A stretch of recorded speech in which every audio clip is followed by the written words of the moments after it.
अस्सलाम वालेकुम फ्रेंड्स, मेरा नाम है सुमेर और आप देख रहे हैं सब इसमें यूट्यूब चैनल। दोस्तों, इस दुनिया में किसी भी फील्ड में अपना नाम बनाना, अपनी पहचान बनाना बहुत मुश्किल है और ख़ास तौर पर शोबिज़ में आने के लिए आपके पास टैलेंट हो, आप खूबसूरत हो, बॉडी हो और आप मेहनती भी हो, उसके बावजूद भी आप इस फील्ड में अपना नाम नहीं बना पाते। उसकी वजह यह है कि चंद खानदान ऐसे हैं जिन्होंने शोबिज़ इंडस्ट्री में अपना होल्ड जमाया हुआ है। वो जिसे चाहते हैं प्रमोट करते हैं, जिसे चाहते हैं इस फील्ड से निकालना, उसे निकाल बाहर फेंकते हैं। ये जो आप सुनते हैं ना डायरेक्टर्स और प्रोड्यूसर्स की बातें, हम नए टैलेंट की तलाश में हैं, तो ये सब झूठ है। अगर ये सच होता तो टॉम क्रूज आज तक हीरो ना आ रहा होता, सलमान खान, शाहरुख खान और पाकिस्तान में हुमायूं सईद और शान, मोहम्मद राना हीरो ना आ रहे होते। ये भी ताया चाचा और अब्बा जी के कैरेक्टर्स में आते होते। लेकिन इन सब रुकावटों के बावजूद चंद ऐसे लोग हैं जिन्होंने अनथक मेहनत करके इस शोबिज़ इंडस्ट्री में अपना नाम बनाया और उनमें से आज मैं आपको 5 ऐसे लोगों के बारे में बताऊंगा जिन्होंने अपने कैरियर के पीक पर जाकर ऐसी गलती की जिसकी वजह से उनका कैरियर तबाह बर्बाद हो गया और आज वो गुमनामी की ऐसी जिंदगी बसर कर रहे हैं कि लोग शायद उनको भूल चुके हैं। तो मैं आज आपको 5 ऐसी सेलिब्रिटीज के बारे में बताऊंगा, लेकिन उससे पहले आप दोस्तों से गुजारिश है कि हमारे चैनल को सब्सक्राइब कर दें और बेल आइकन पर पप्पी जरूर कीजिएगा। तो चलते हैं पहली सेलिब्रिटी की तरफ। विवेक ओबराय एक मशहूर एक्टर और पॉलिटिशियन सुरेश ओबराय के बेटे हैं जिनकी वजह से इनको फिल्मों में काम मिला, लेकिन ये अपने गुड लुक्स और जबरदस्त एक्टिंग की वजह से बहुत ही जल्द बड़ी स्क्रीन पर छा गए। साथिया जैसी ब्लॉकबस्टर फिल्म के बाद विवेक का नाम बॉलीवुड के टॉप एक्टर्स में आने लगा और धड़ाधड़ बड़े बड़े प्रोड्यूसर्स ने इनको अपनी फिल्मों के लिए बुक कर लिया। इन दिनों विवेक और ऐश्वर्या ने एक फिल्म में एक साथ काम किया, जिसके बाद इन दोनों के अफेयर की खबरें फैलने लगी। जब यह खबर सलमान खान तक पहुंची तो वो आग बगोला हो गए, क्योंकि ऐश्वर्या इनकी गर्लफ्रेंड रह चुकी थी और सलमान अभी तक इनके बारे में काफी पॉजिटिव थे। सलमान खान ने शराब के नशे में विवेक को कॉल की और इनको जान से मार देने की धमकियों के अलावा बहुत जलील किया।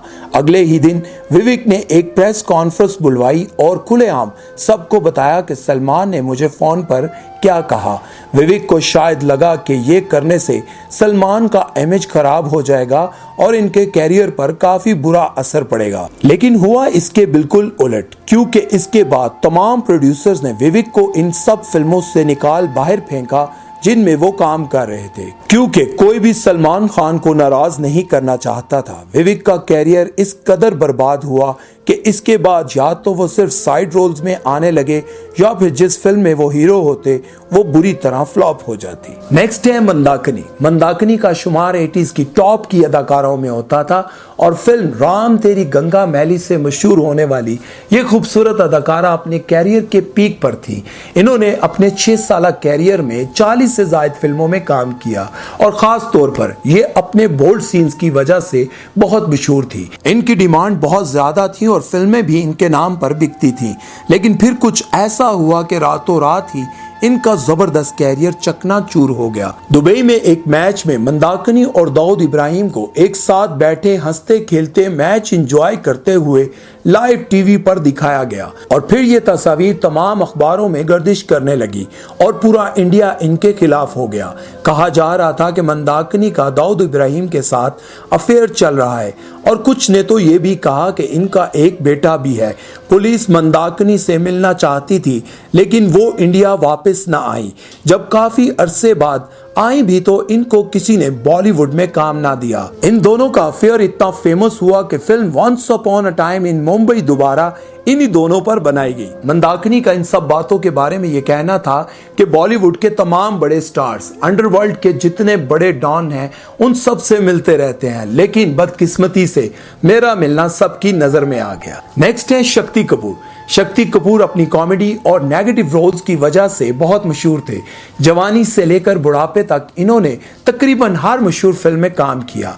इन्होंने अपनी बेटी श्रद्धा कपूर को भी रातों रात अपने कनेक्शंस के बलबूते पर स्टार बना दिया। इनकी जिंदगी बहुत ही परफेक्ट जा रही थी, लेकिन फिर वो अपने ही करतूतों के जाल में फंस गए। एक वीडियो वायरल हुआ जिसमें शक्ति कपूर एक नई आने वाली एक्ट्रेस को कह रहे थे, अगर फिल्मों में काम चाहिए तो गिव एंड टेक करना पड़ेगा, और यहां तक के ये भी कह दिया कि ऐश्वर्या, रानी मुखर्जी और प्रीति जिंटा ने भी इसी तरह बॉलीवुड में अपना नाम बनाया। दरअसल वो नई एक्ट्रेस एक पुलिस ऑफिसर थी और ये एक स्टिंग ऑपरेशन था।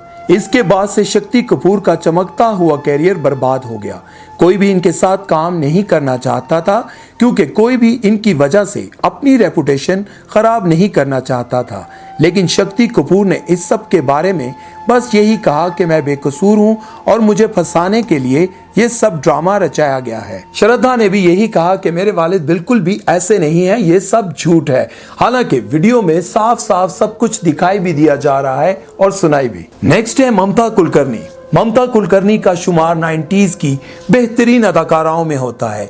इनकी खूबसूरती और इनकी अदाओं के सभी दीवाने थे। ममता अपने करियर के स्टार्ट से ही अंडरवर्ल्ड के डॉन्स के साथ काफी लिंक्ड रहती थी, लेकिन इन सब से इनके करियर पर कोई बुरा असर ना पड़ा, बल्कि इनके कनेक्शंस की वजह से इनको बड़े बड़े रोल्स हासिल करने में मदद मिली, क्योंकि अंडरवर्ल्ड का शुरू से ही बॉलीवुड पर बहुत रौब रहा है। इसके बाद उनका नाम विक्रम गोस्वामी के साथ जुड़ने लगा, जो एक बहुत बड़ा ड्रग डीलर था, तो इनको काफी हिट मिला और पूरे भारत में इनके खिलाफ मुहिम चलने लगी। इसके बाद वो कीनिया चली गई और कभी मुड़कर वापस ना आई।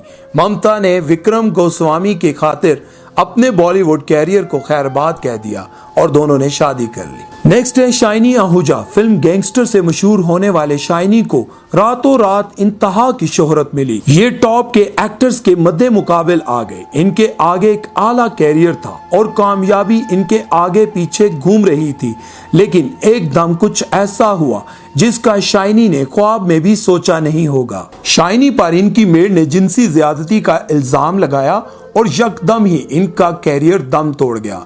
इनको कई सालों तक कोर्ट कचहरी के चक्कर काटने पड़े और काफी वक्त जेल की सलाहों के पीछे भी गुजारा। कई सालों बाद इनकी मेड ने केस तो वापस ले लिया, लेकिन कोई फायदा ना हुआ क्योंकि शाइनी का कैरियर बर्बाद हो चुका था। उसके बाद उन्होंने बहुत सारे डायरेक्टर्स और प्रोड्यूसर्स को काम की अपील की, लेकिन कोई भी उनके साथ काम करना नहीं चाहता था। शाइनी का इन सब बातों के बारे में ये कहना था कि मेरी रातों रात इतनी कामयाबी को देखकर फिल्म इंडस्ट्री के बड़े बड़े डॉन्स को ये खतरा लाहक हो गया था कि कहीं ये हमारी जगह ना ले ले, और इन्होंने मेरे खिलाफ प्रोपेगेंडा किया और मेरी सालों की मेहनत को बर्बाद करके रख दिया। दोस्तों, बात यहाँ पर यह सोचने की आती है कि जब कोई इंसान अपनी मेहनत और लगन के साथ जब कामयाबी की सीढ़ियां चढ़ रहा होता है तो बहुत सारे लोगों को न जाने क्यों तकलीफ शुरू हो जाती है, क्यों उसके कैरियर के पीछे पड़ जाते हैं और उसको बर्बाद या बदनाम करने की कोशिश कर रहे होते हैं। यहाँ पर बहुत सारे लोग ऐसे भी होते हैं, जब दौलत आती है, पैसा आता है, तो वो शराब, नशों और जिना के चक्कर में पड़ जाते हैं। लेकिन बहुत सारे लोग ऐसे भी होते हैं जो इन सब चीज़ों से दूर होते हैं, लेकिन लोग उनको बदनाम करने की पूरी कोशिश करते हैं। जैसे कोई फेम जिसको मिलता है तो कोई ना कोई उसको बुलाता है मिलने के लिए, कोई दावत देता है। अगर कोई बंदा उसको इस जाल में फंसा देता है या कोई उसकी ऐसी वीडियो बना देता है, उसका तो कैरियर बर्बाद हो जाएगा, उसकी जिंदगी बर्बाद हो जाएगी। लेकिन सवाल यह है कि आप लोगों को क्या मिलता है। वीडियो तो बहुत सारे लोग देख रहे होंगे, कईयों के दिलो दिमाग में ऐसे कुछ प्लान्स भी चलते होंगे कि यार फलां बंदा कामयाब हो गया और उसके लिए आपके दिल में कुछ रंजिशें होंगी, शायद उसने आपके साथ जिंदगी में किसी मकाम पर अच्छा ना किया हो। लेकिन आप सोचें कि जब वो बर्बाद हो जाएगा तो आपको क्या हासिल होगा। उसकी बर्बादी के बाद क्या आप कामयाब हो जाएंगे? या फिर जो लोग कामयाब होने के बाद जिस रास्ते, गलत रास्तों पर चलते हैं, अपनी दोस्तियां ऐसे लोगों के साथ बना लेते हैं कि आप खुद बदनाम हो जाते हैं, तो सोचें जो सालों की मेहनत थी, जिसकी वजह से आपका नाम बना, आपको शोहरत मिली, और उसके बाद आपने अपने कैरियर को तबाह कर दिया, बर्बाद कर दिया, तो आपको क्या हासिल हुआ।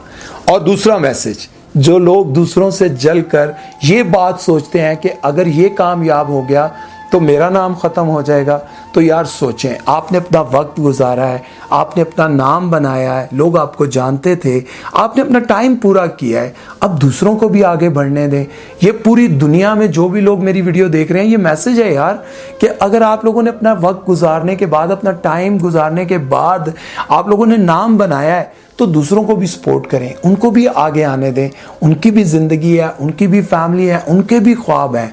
ये ज़रूरी नहीं कि शोबिज़ में, दुनिया में किसी भी फील्ड में कोई आगे बढ़ना चाहता है तो उसकी मदद करें, क्योंकि ये बात आप याद रखें कि अल्लाह पाक जिसे चाहता है इज्जत देता है, अल्लाह ताला जिसे चाहता है जिल्लत देता है। तो आप किसी कामयाब इंसान की टांग क्यों खींचते हैं, उसके कैरियर को क्यों बर्बाद करना चाहते हैं। होपफुली कि मेरा आज का जो वीडियो था और उसका जो मैसेज था वो आप लोगों को समझ आया होगा। अपना बहुत सारा ख्याल रखिएगा, दुआओं में याद रखिएगा। अल्लाह हाफिज़।